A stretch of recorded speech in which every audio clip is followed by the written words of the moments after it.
Hello, welcome to Lorbeck Luxury Cars. I'm Harry, and on this edition of the Friday Drive, I fit this, our 2011 Porsche 911 Carrera Gen 2. It surprised me to realise that we actually hadn't done a Gen 2 997. I mean, how many 997s have we had in the building? Heaps. But then it dawned on me that the Gen 2 is actually a very rare car. I think fewer than a third of all 997s were actually the Gen 2 variation, rather. But why is that? Because the 997 Gen 2 actually has a whole lot of advantages over the original Gen 1 997. First thing you'll notice with the Gen 2 997 is the updated headlights, tail lights, bumpers, new interior and all that sort of stuff.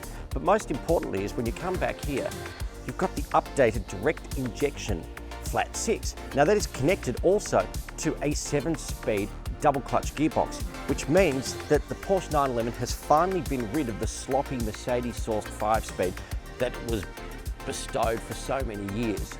So all that's left to do is simply to get in it and go for a drive. So let's go.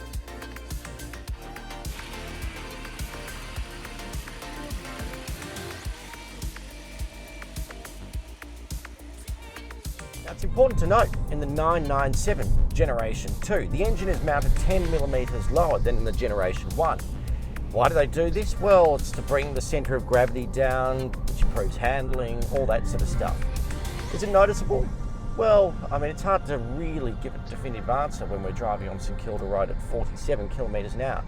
But I will say this, it does feel quite different to the 997 Generation 1.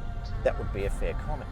With direct injection, power is up to 254 kilowatts, and with the lightning fast PDK gearbox, 0 to 100 is down to just 4.7 seconds, making what is widely considered the best sports car in the world already that little bit better again.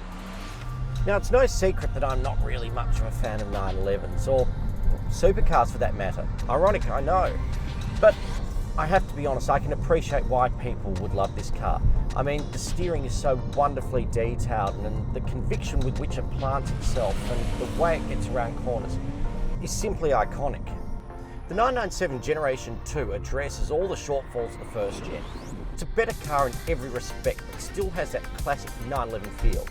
It's a solid, heavy-feeling car that requires effort and thought to get the best out of it, which can't be said of the 991 generation, which did away with the old-fashioned steering of the 997. It's a perfect example of a modern classic, and our example with 61,147 kilometres from new and the highly desirable Sports Chrono Pack, and finished in the best colour combination, is the best available today of this rare collectible example. So come down to Lorbeck Luxury Cars and buy today. And as always, we'll see you next week.